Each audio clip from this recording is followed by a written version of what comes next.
सुरभारती समुपासकेभ्यः वार्तावली रसाप्लुत हृदयेभ्यः अभिनन्दनम्। ज्ञानवैविध्यसंवलितायाः वार्तावल्याः अङ्कमिमं समादाय पुनरागताः वयं भवतां संस्कृतोत्कण्ठां शमयितुम्। एषाहं सिद्धिदात्री, अयमस्ति मम मित्रं गवीशः। वार्तावली माध्यमेन वयं प्रायः सर्वभाषाणां जननीतुल्यायाः संस्कृतभाषायाः विश्वं समन्तात् घटमानानि तत्तत् कार्यजातानि भवतां समेषां पुरतः उपस्थापयामः। सत्यमुक्तं, परं वेत्सि किं? संस्कारस्य संस्कृतेश्च संवर्धनाय गुणचतुष्टयं निकषभूतम्। इमे गुणाः अद्यतने सुभाषिते सम्यक् निरूपिताः। यथा चतुर्भिः कनकं परीक्ष्यते निघर्षणच्छेदन तापताडनैः तथा चतुर्भिः पुरुषः परीक्ष्यते त्यागेन शीलेन गुणेन कर्मणा। जिस प्रकार सोने का परीक्षण घिसकर, काटकर, गर्म कर और पीट कर किया जाता है, उसी प्रकार व्यक्ति को त्याग, आचरण, गुण तथा कर्म, इन चारों प्रकार से परखा जाता है। The way gold's purity is tested by rubbing, cutting, heating and pounding, similarly a person's quality is tested by gentleness, manners, habits and good deeds. मानव जीवनस्य उत्कर्षस्य कृते निकषभूतं गुणचतुष्टय प्रतिपादकमेव अवर्तत एतत् सुभाषितम्।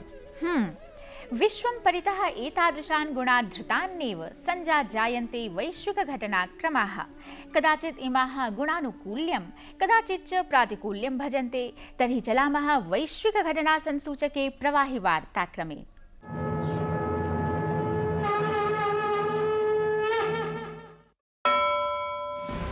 नासिकस्थे त्र्यम्बकेश्वर ज्योतिर्लिंग मन्दिरे महिलाभिः समर्चना कृता। भारतस्य 12 ज्योतिर्लिङ्गेषु एकतमेऽस्मिन् त्र्यम्बकेश्वर मन्दिरस्य गर्भगृहे प्रविश्य अर्चनां विधातुं महिलाः भूरि दिनेभ्यः यत्नपराः अवर्तन्त। संस्कृत भाषा प्रशिक्षणार्थं चिन्मय इंटरनेशनल फाउंडेशन इति संस्थानेन केरले एर्णाकुलम स्थले 12 दिवसव्यापिनी कार्यशालिका समायोजिता। अप्रैल मासस्य 18 दिनाङ्के संस्थानस्य निदेशकेन डॉक्टर दिलीप राणा वर्येण कतिपय गणमान्यानां गरिमामय्याम् उपस्थितौ कार्यशालेयम् उद्घाटिता। एकमासव्यापी सिंहस्थ महाकुंभ पर्व उज्जैन्यां समारब्धम्। 12 वर्षेभ्यः अनन्तरम् आयोज्यमानेऽस्मिन् पूर्णकुम्भमेलके भूरि संख्यायां श्रद्धालवः समागच्छन्तः सन्ति। तत्र च प्रथम शाही पुण्यावगाहनं शुक्रवासरे सम्पन्नम्। अगस्त मासे समारप्स्यमाणानां रियो ओलम्पिक क्रीडानाम् आरम्भक ज्योतिदण्डः प्रज्वालितः। एतच्च गुरुवासरे ग्रीस देशे ज्वालया प्रदीपितः। स्वामी चिन्मयानन्दस्य जन्मशताब्द्याः महोत्सवावसरे ऑस्ट्रेलियायाः सिडनी नगरे नृत्यमहोत्सवः समायोजितः। कार्यक्रमोऽयं चिन्मय संस्थानेन समायोजितः।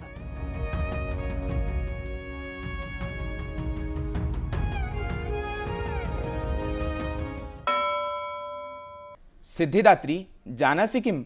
विश्व योग दिवसात् प्राक् दिल्ल्यामेकम् अन्ताराष्ट्रीय योग दिवस सम्मेलनम् आयोजितम्। प्रस्तूयते तद्विषयकं विवरणम्। दिल्ल्यां सद्य एव त्रिदिवसीय अन्ताराष्ट्रीय योग महोत्सवः समायोजितः। महोत्सवे अस्मिन् अशेष देशात् 18 योग संस्थानानां छात्राः शिक्षकाश्च भागम् अभजन्त। अस्मिन् अवसरे दिव्यांगजनैः योगासनानां विशेष प्रस्तुतिश्चापि प्रस्तुता।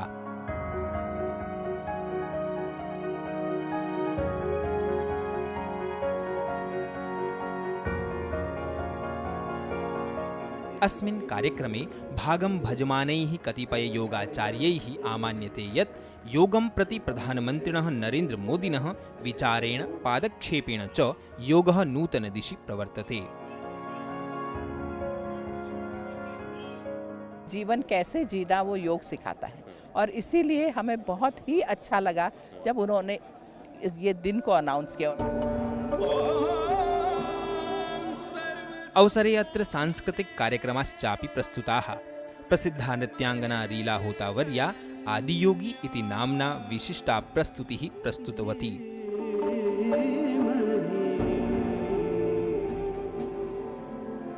तन्नो शक्ति प्रचोदयात्।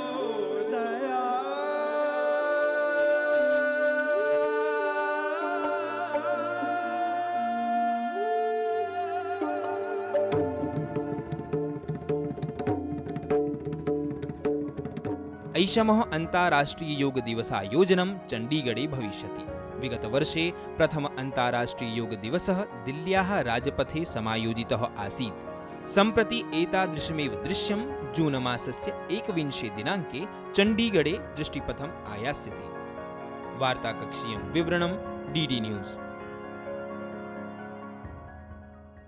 अहो दृष्टान्यस्माभिः योगासनानि यथा योगः जनान् शारीरव्याधिभ्यो रक्षति तथैव कला अपि मानसादिभ्यः शान्तिं प्रयच्छति। अत एव मन्ये मानवाः खलु कलाप्रियाः। परं तेषु कलाप्रियेषु केचन एव कलाकारपदम् अधिरोहन्ति। देशं समाजं च तत्तत्कला नैपुण्येन विश्वमञ्चे प्रतिष्ठापयन्ति। तत्रापि सैकतशिल्पस्तु अतिविशिष्टः समाह्वानपूर्णश्च कथं न स्यात्। याः हि वातेन अनायासम् उड्डयन्ते जलेन स्वतः प्रवाह्यन्ते तादृशैः सिकताभिः शिल्पविधानम् अतिशय दुष्करम् अत एव विशिष्टम्। सत्यं वदसि। एवं विधः एव विशिष्टः वर्तते अस्माकं ख्यातनामा अतिथिः सैकतशिल्पी सुदर्शनपटनायकः।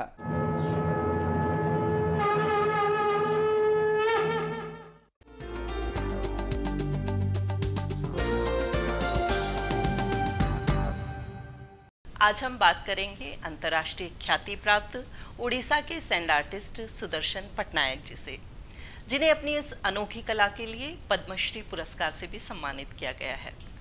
सर नमस्कार, आपका हमारे कार्यक्रम वार्तावली में बहुत बहुत स्वागत है। सुदर्शन जी, देश विदेश में इस अनोखी कला के कारण आपकी एक विशेष पहचान बनी है, विशेष प्रसिद्धि पाई है आपने।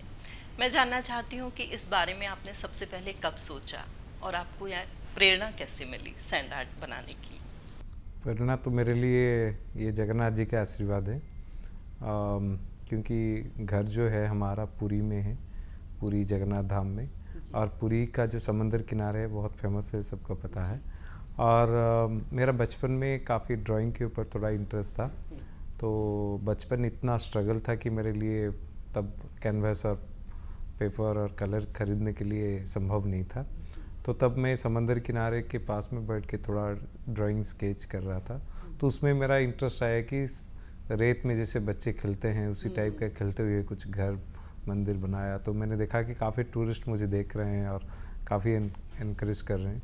तो उसमें भी मुझे ये लगा कि मैं दिन भर जिनके घर में काम करता हूँ तो वहाँ कोई अच्छा नहीं बोलता है, यहाँ पर थोड़ा बालू में कुछ बनाया था, इतने लोग मुझे प्रशंसा वहाँ काम की तारीफ नहीं होती और यहाँ प्रशंसा भी काफ़ी ये हुआ। तो वो मेरे मन में एक बहुत बड़ा इंटरेस्ट आ गया और मेरे लिए एक आशीर्वाद बन गया जितने टूरिस्ट मुझे इनकरेज किए।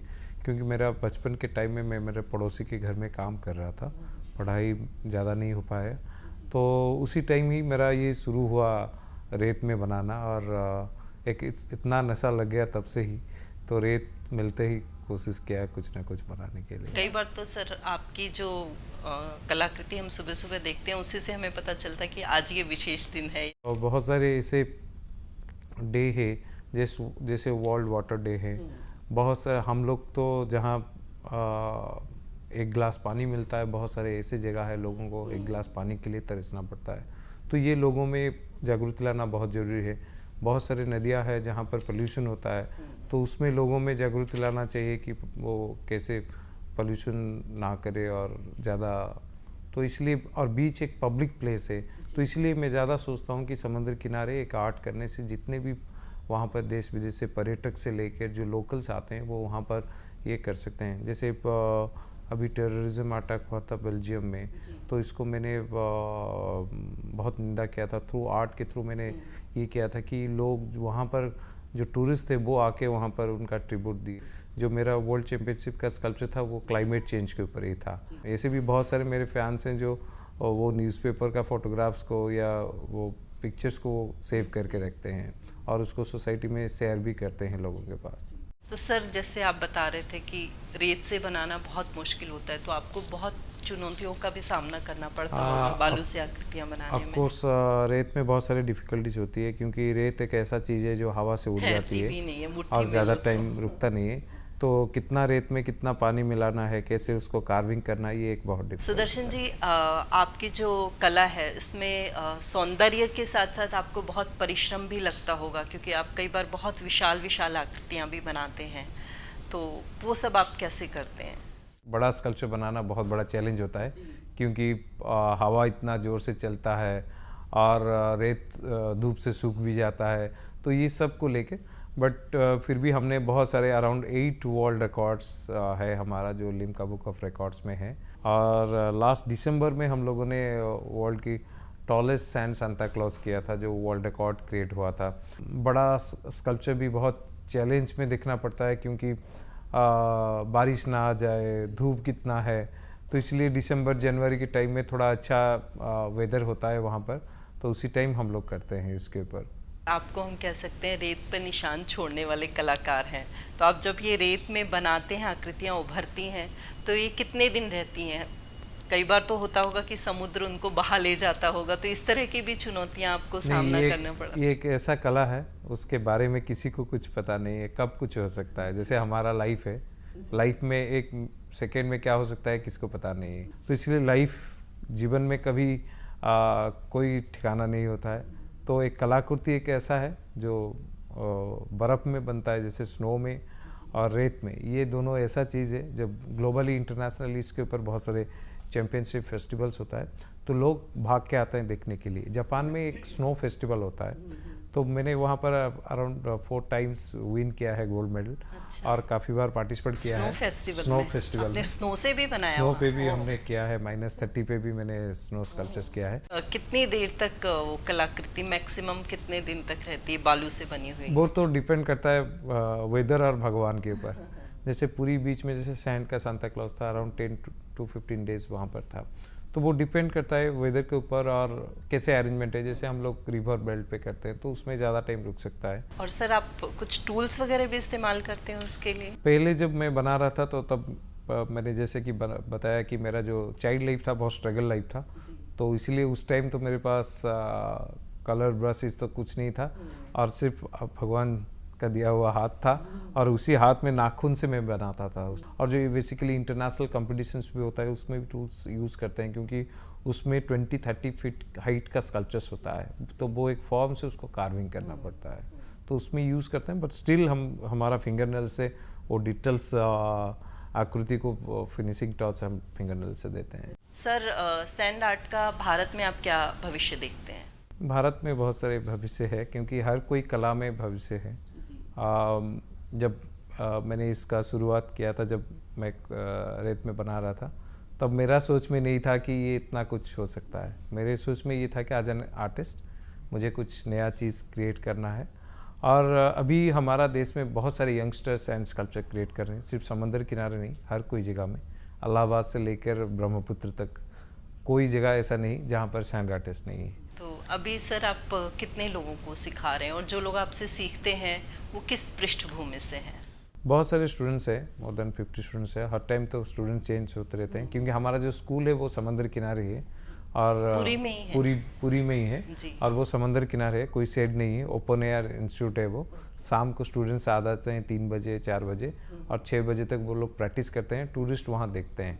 अभी एक सैंड आर्ट फॉर्म में एक नया फॉर्म क्रिएट हुआ है, तो उसमें वो फॉर्म ऐसा है कि सैंड आर्ट एनिमेशन फॉर्म है, तो उसमें वो ग्लास फॉर्म के अंदर 5-10 मिनट्स में एक स्टोरी बन जाता है। तो वो भी लोगों में काफ़ी इंटरेस्ट आ जाता है कि एक स्टोरी बन गया, जैसे वो स्टेज परफॉर्मेंस होता है। तो उसमें वो जो फ्यूचर जो आर्टिस्ट हैं, जो उनका फ्यूचर वही ज़्यादा भी इफेक्टेड हो सकता है। तो जैसे राजस्थान में देखे होंगे सैंड का पेंटिंग बनाते हैं, ब्यूटीफुल पेंटिंग्स बनाते हैं, बहुत बारीक होता है बहुत, काम। और बेसिकली वुमेन्स उसको ज़्यादा वो पेंटिंग को करते हैं, तो वो भी एक सैंड का आर्ट फॉर्म है। सुदर्शन जी, आपका स्टूडियो में आने के लिए और हमसे बातचीत करने के लिए बहुत बहुत धन्यवाद।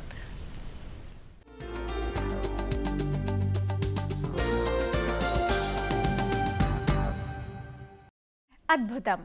अयं महानुभावः सैकतशिल्पकलायां भृशं विभ्राजते न केवलं मनोरञ्जनम् अपि तु राजनीतिक-सामाजिक-परिदृश्यानामपि प्रबोधनम् अत्र दृष्टिपथम् आयातम्। सिद्धिदात्री, बाल्यकाले त्वया पशु पक्षि जन्तून् च पात्रीकृत्य प्रोक्ताः मनोरञ्जकाः कथास्तु श्रुताः एव स्युः, परम् इमाः एव कथाः वयस्कावस्थायां श्रूयन्ते चेत् तासाम् अर्थाः भावाश्च विशिष्टत्वेन अवगम्यन्ते। तत्तु सत्यम्, परम् अद्य हि वयं वयस्काः अपि बालाः इव कथाश्रवणोत्सुकाः। तत्रापि पञ्चतन्त्रीयाः कथाः विश्वविश्रुताः। शृण्मस्तावद् युवराजमुखेन बोधप्रदां पञ्चतन्त्रीयां मत्स्यत्रयनाम्नीम् एकां कथाम्।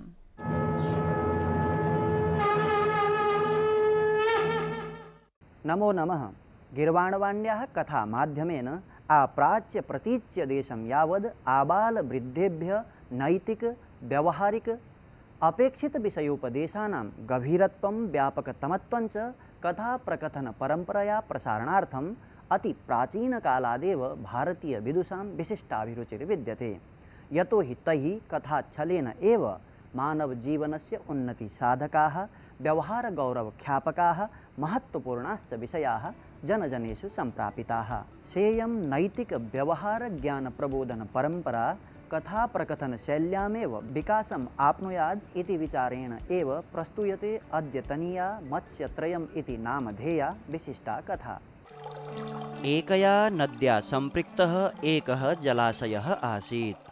जलाशयोऽयं सघनघासकुञ्जसङ्कुलैः आवृत्तः आसीत्, येन सामान्यतया जनानां दृष्टिपथं नैवायाति स्म। तस्मिन्नेव जलाशये मत्स्यत्रयं निवसति स्म। कस्मिंश्चित् जलाशये अनागतविधाता प्रत्युत्पन्नमतिः यद्भविष्यश्चेति त्रयो मत्स्याः सन्ति। अथ कदाचित् तं जलाशयं दृष्ट्वा गच्छद्भिः मत्स्यजीविभिः उक्तम्, अहो बहुमत्स्योऽयं जलाशयः, कदाचिदपि नास्माभिरन्वेषितः। तद् अद्य तावद् आहारवृत्तिः सञ्जाता, सन्ध्यासमयश्च संवृतः। ततः प्रभाते अत्र आगन्तव्यम् इति निश्चयः। अथ तेषां तत्कुलिशपातोपमं वचः समाकर्ण्य अनागतविधाता सर्वान् मत्स्यान् आहूय इदम् अवदत्। हे भगवन्, श्रुतं भवद्भिः यत् मत्स्यजीविभिः अभिहितं तद् रात्रौ एव गम्यतां किञ्चित् निकटं सरः। तत् नूनमेव प्रभातसमये मत्स्यजीविनः अत्र समागम्य मत्स्यमारणं करिष्यन्ति। एतत् मम मनसि वर्तते, तन्न युक्तं साम्प्रतं क्षणमपि अवस्थातुम्। तदाकर्ण्य प्रत्युत्पन्नमतिः प्राह, सत्यमभिहितं भवता, परं समये प्राप्ते यथोचितं कर्तव्यम्। अथ तत्समाकर्ण्य प्रोच्चैः यद्भविष्यः प्रोवाच, न भवद्भ्यां मन्त्रितं सम्यक् एतत्, यतः किं वाङ्मात्रेणापि तेषां पितृपैतामहम् एतत् सरः त्यक्तुं युज्यते। यदि आयुः क्षयः अस्ति तत् अन्यत्र गतानामपि मृत्युः भविष्यति एव। तत् अहं न यास्यामि, भवद्भ्यां च यत् प्रतिभाति तत् कर्तव्यम्। अथ तस्य तं निश्चयं ज्ञात्वा अनागतविधाता निष्क्रान्तः सह परिजनेन। ततः प्रातः जालेन बद्धः प्रत्युत्पन्नमतिः मृतवत् आत्मानं सन्दर्श्य स्थितः। धीवराः तं मृतं मत्वा जालाद् बहिः अक्षिपन्। ततः जालाद् अपसारितः यथाशक्ति उत्प्लुत्य गभीरं नीरं प्रविष्टः। धीवरैः यद्भविष्येण सह तत्सरः निर्मत्स्यतां नीतम्। तर्हि किमत्र अवबुद्धं बालाः? वस्तुतः कर्म एव साररूपतया समेषां जीवनाधायकं मानवोन्नतिसाधकं च वर्तते। एषा कथा तु अस्मान् भगवद्गीतायाः कर्मयोगं शिक्षयति। दृष्टमस्माभिः कथं विद्वद्भिः समाजोपादेयतां परीक्ष्य लोककल्याणाय एव शास्त्रज्ञानं सरलकथारूपेण प्रकटितम्। शास्त्राणामेव कर्मविधानविधानं बालोद्बोधनपरायां पञ्चतन्त्रीयकथायां दृष्टमस्माभिः। अयि सिद्धिदात्री, कस्यचिदपि श्रेष्ठव्यक्तेः प्रमुखं लक्षणं भवति तस्य विनम्रता, सहजता, कार्यनिष्ठा, सरलता च एतादृशैरेव गुणगणैः अलङ्कृतान् राष्ट्रनायकान् अस्मत् संस्कृति तत्त्वप्रख्यापकान् जनान् सदैव स्मरामो वयं भारतीयाः। कथं हि तादृशं व्यक्तित्वं विस्मारयितुं शक्यते नाम? एतादृशेष्वेव गौरवभूतेषु वर्तते बहुप्रातिभोन्मुखः प्रख्यातश्चलच्चित्रनिर्माता सत्यजित् रायः, यो हि युगप्रवृत्तीनां सङ्कलयिता, भारतरत्नेन, ऑस्कर् सम्मानेन च बहुमानितः कश्चन युगद्रष्टा। प्रस्तूयते तस्य विषये चक्षुश्रोत्रग्रहणप्रियं विवरणमिदम्।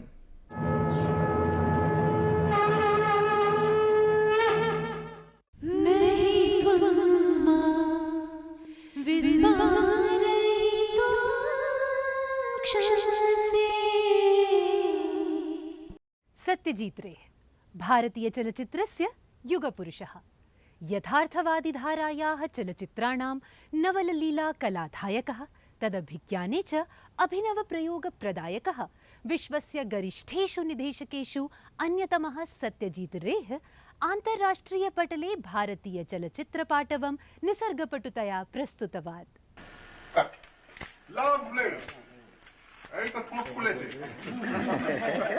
भारतीय चलचित्र जगत् आन्तर्राष्ट्रीय स्तरं प्रापयिता सत्यजीत् रे बाइसिकल थीव्स इति चलचित्रेण अति प्रभावितः तत्क्षणमेव चलचित्रनिर्माता भवितुं सङ्कल्पितवान्।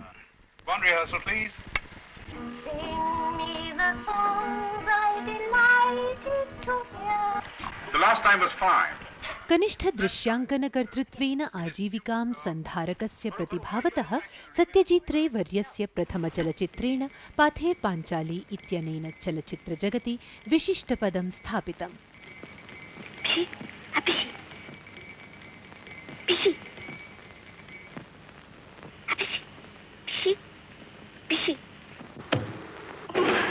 अपराजितो अपि च अपूर् संसार इति चलचित्रद्वयमपि अस्मिन्नेव क्रमे वर्तते। प्रचितसाहित्यकृतयः चलचित्रजगति उपस्थाप्य सत्यजीत् रे वर्येण साहित्यचलचित्रयोः सम्बन्धः घनिष्ठः कृतः।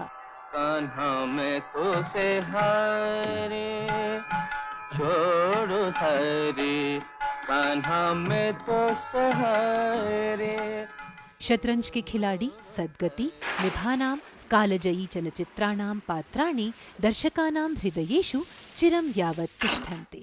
महाराज, आपने उससे लकड़ी चिरवाई महाराज, उससे कड़ी मेहनत करवाई, जबकि वो अभी बुखार से उठा था। अनेन रचितं फेलूदा इत्यस्य पात्रमपि जनैः भृशं रोचितम्। सत्यजीत् रे वर्यस्य विशिष्टा शैली नैकैः निर्देशकैः अनुसृता। चलचित्रनिर्मातृत्वेन तेन सर्वोपलब्ध्यः अधिगताः। দেখেছি শারদ প্রাতে তোমায়, দেখেছি মাধবী রাতে তোমায়, দেখেছি শারদ প্রাতে তোমায়। स्वीयैः अविस्मरणीयैः चलचित्रैः सत्यजीत् रे सर्वदा चलचित्रप्रेमिणां मनस्सु राजताम्। বিধির বাঁধন কাটবে তুমি, এমন শক্তিমান তুমি কি এমনি শক্তিমান, আমাদের ভাঙা গড়া তোমার হাতে এমন অভিমান, তোমাদের এমনি অভিমান। विश्व चलचित्रस्य पितामहपदं विभूषयता अकीरा कुरोसोवा वर्येण निगदितं यत् सत्यजीत् वर्येण विना चलचित्रजगत् तथैव निष्प्रभं तिष्ठति यथा भास्वतीं चान्द्रमसीं प्रभां विना गगनमण्डलम्। भारतीयचलचित्रे विश्वचलचित्रे च स्वीयं स्थेयसीं प्रभावच्छायां प्रतिष्ठापयते महीयसे निदेशकाय सत्यजीत् रे वर्याय भूयांसि नमांसि समर्पयामो वयम्।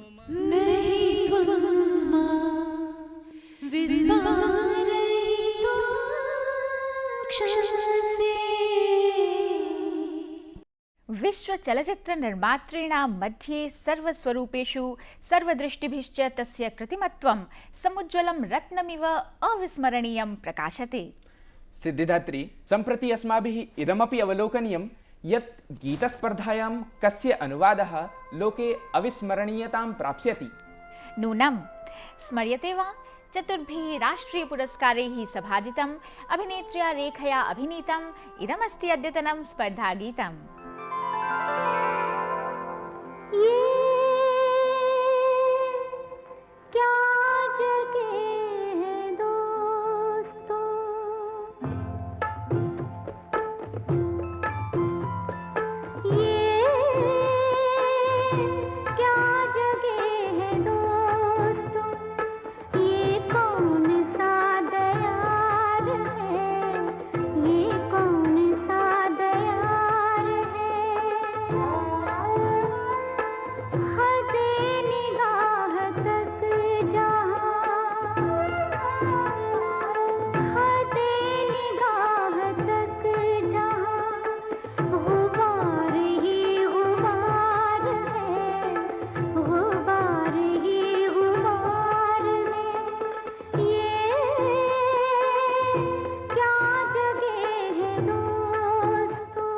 अस्य गीतस्यानुवादः एप्रिल् मासस्य 25 दिनं यावत् अस्मभ्यं प्रेषणीयः।